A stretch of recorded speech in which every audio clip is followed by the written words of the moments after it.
te aussi nit ñi sonn nañu. ban àpp ngay jox Sénégal président pour que situation bi change parce que là c'est compliqué en fait. la vie est chère yëf yi metti na. pour que le Sénégalais mën a yëg que ne les choses ont changé. pour ça il faut un changement d'abord. non pour man d'abord lii ñu am nii di ko vivre mu métti. c'était prévisible. wax dëgg yàlla hausse des prix yeeg schéma yi ñu jël yëpp c'était prévisible parce que dafa am yoon yoo xam ne boo ko jëlee lii lay aboutir ma jox la benn exemple ci affaire industrie avant 2000 Sénégal dafa amoon benn mécanisme boo xam ne moom lay protéger industrie. yéen Sénégal mais peut-être boobu xale woon ngeen mais lépp fi amoon ay usines yu defar dàll. usines yu defar tamaate. usines ñun bu ñu jàppaan gaalu fraude. produits yi ñu fay gis c'est des produits yoo xam ne ñooy concurrencer entreprises yi tomate suukar tissu y avait Icotaf y avait tous ces produits. NSS. oui donc mais fii lañ ko daan defaree douane di protéger pour ñu bañ a concurrencer mais ñi war a importer régulièrement dañ daan def différence entre ñi importer pour consommer ak ñi importer pour def ko intrant ci industrie bi. moo taxoon mu am benn système bu ñuy wax précision bu dee kii importer pour consommer 20% lay fay kii importer pour transformer 6% lay fay mu am tarif de précision. mais bi UEMOA amee ñu taxawal benn communauté daal di ne léegi teg la ñuy taxawal benn tarif extérieur commun dëkku UEMOA yëpp ñoom ñooy bokk tarif bu ñuy def ba pare ñu wàññi tarif yëpp bu ko defee les entreprises se sont retrouvées sans protection bu boobaa nañu taxawal nag ay schéma pour les protéger ci la ñu def TCI taxe conjoncturelle à l'importation pour le sucre par exemple on dit pour le sucre on va mettre une taxe boo xam ne bi képp kuy importer li ñuy defar nga xam ne usine moo koy defar par exemple sucre dañ koy defar de la canne au morceau. ku koy defar de la canne au morceau il investit ut ay coppales ñuy dagg kaan yi nga jël ko defar mélasse bi def ko sucre en poudre ba pare cristalliser ko def ko ci ay boîtes donc toute cette chaîne de production ça demande de l'énergie de la main-d'œuvre et cetera ñu ne kii il mérite la protection comment protéger kooku da ngay créer benn taxe boo xam ne képp kuy importer da nga koy jël mais le problème mooy que kii importer kii produire mënul produire toute la consommation par exemple bu dee besoin bi c'est 120 000 tonnes moom 90 000 la mën a def léegi gap bi ci des ñu ne ku mu neex mun nga importer même moom mun na importer mais da ngay fay taxe bi mais on te dit c'est une taxe conjoncturelle tous les 6 mois dañuy toog waxtaanee ko nga am programme boo xam ne bii da ngay jéem a résorber gap bi nga jógee 90 dem 100 mais comme tout ça n'a pas été suivi bu pression ci hausse des prix amee rek ñu wàññi taxe bi di wàññi bàyyi ko aussi moom du mun a continuer concurrence bi nekk fii fraude bi nekk fii nga dem ba finalement la société est déprotégée sous pression bi amee nga supprimer ko aujourd'hui supprimer nañu taxe bi dañ ko suspendre pour quelque temps. quelques jours la ñu wax mais on va encore prolonger. le temps qu'est-ce que ça crée kii industrie am xaalisam investir ko qu'est-ce qu'il va se dire il va calculer est-ce que il est plus facile de produire ou bien d'importer su fekkee importer moo gën a yomb day bàyyi production bi. commerçant bi aussi bu fekkee day jënd suukar di ko importer ah bu demee ba gis ne jënd dàllu coquette jaay ko moo gën a rentable da ko fay bàyyi. parce que amul investissement bu ko topp.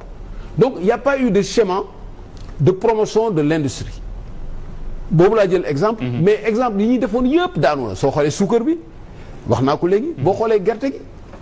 amoon nañ fi ay SIB Sonacos ñuy transformer gerte gi et tout mais léegi gerte gi dañuy jël rek mu dem ba pare ñu importer huile végétale huile de palme raffinée bàyyi produit de base bi ñu am ñu def ko parce que y a pas eu de schéma pour développer l'industrie c'est la même chose pour le pain comme farine bi dañ koy importer di fay lu bare léegi bu coow amee rek nga wàcce prix yi donc comme amuloo industrie munoo am autosuffisance alimentaire investiruloo dans les domaines yi nga xam ne moo la koy may agriculture pêche maanaam mbéy mi napp gi sàmm gi tourisme artisanat comme dugaloo fa xaalis ba mu mun a jur loo xam ne lii moom la nit ñi di dundee mais bien sûr que tu auras des hausses des prix surtout nag su fekkee ne adduna dafa yëngatu li ñu dal adduna dafa yëngatu prix pétrole bi yokkuwaat ñu ngi à $60.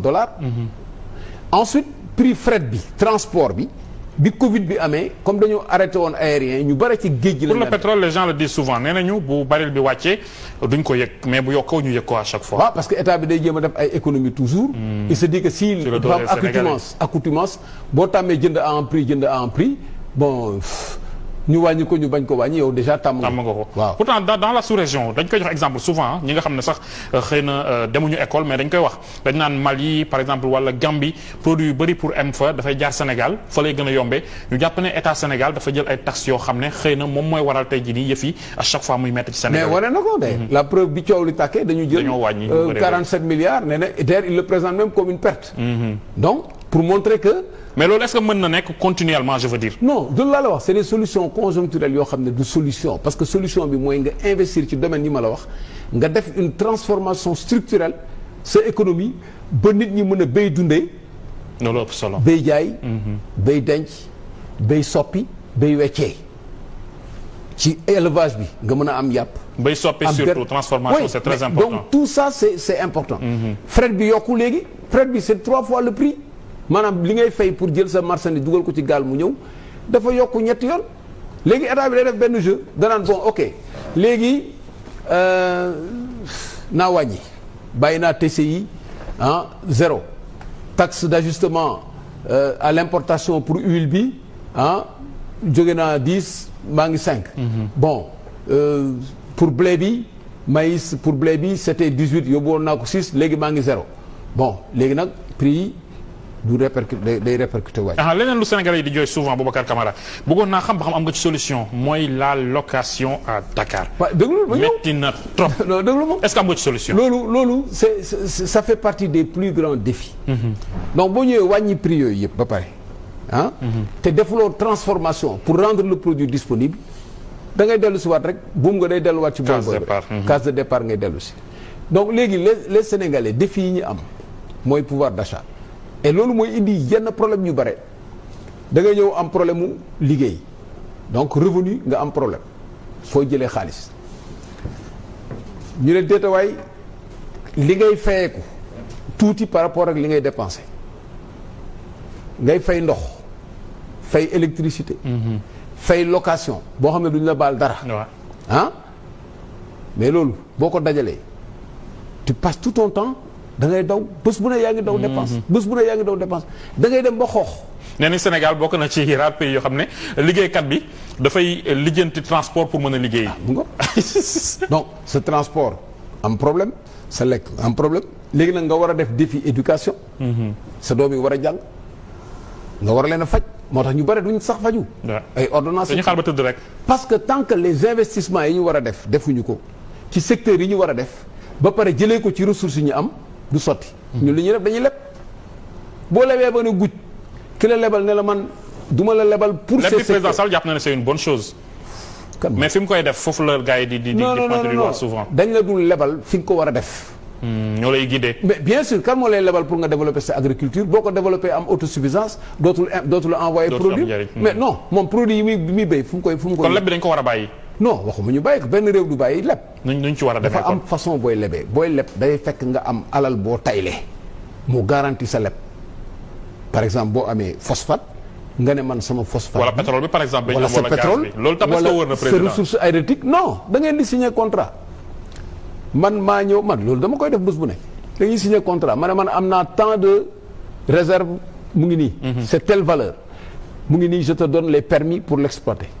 c'est tel lii nga ciy tiré en contrepartie tu me mets à disposition le montant pour la réalisation des infrastructures yu correspondre ak montant bi on le surveille on met en place une société à part et c'est cette société-là qui va sur la base ci garantie yi moom mooy dem sur le marché daal di lever ay xaalis pour liggéey rembourser mais am na réew yu koy def développer te doo sonn naka ngay toogee ci urus di yelwaan përëm mais loolu moo ñu def donc voie bi ñu jël pour économie moo tax nga ne ma kañ lay jeex bu fekkee topp nañu yoon bi en 7 ans le Sénégal change complètement de visage complètement c'est-à-dire que dootoo xàmmee Sénégal nit ñi dinañu jàngi gratuitement dinañu faju on a les moyens pour ça mais on a déjà les moyens c'est-à-dire que ni ñu koy utiliser problème bi mooy ñi gérer ñi yor gestion bi Pour ça, il va falloir changer d'équipe. C'est là, non seulement changer d'équipe, mais changer de politique.